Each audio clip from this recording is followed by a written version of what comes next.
Hello friends, good morning. Welcome to LR study centre.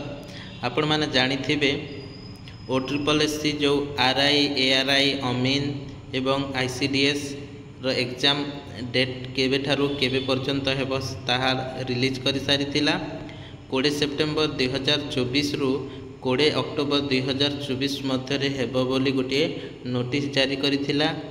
एटा ए नोटिसटा आजिला 23 अगस्त 2024। आपण माने देखुथिबे mode from Etah computer base requirement examination हेबो। तो ये एग्जामटा आमे कंप्यूटर बेस एग्जाम रे देबा। बहुत सारा शिफ्ट हेबो।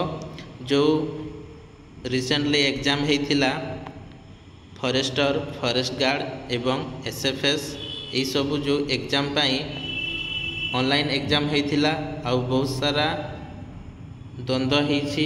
परसेंटाइल मेथड रे ताहार सिलेक्शन प्रोसेसटा रिलीज करिथिला। बहुत पिला माने बहुत मार्क रखी मध्य पाई नाहंती। तो पिला माने वर्तमान धारणा देइछंती जे एपरि भाबरे केमिति सिलेक्शन करा गला।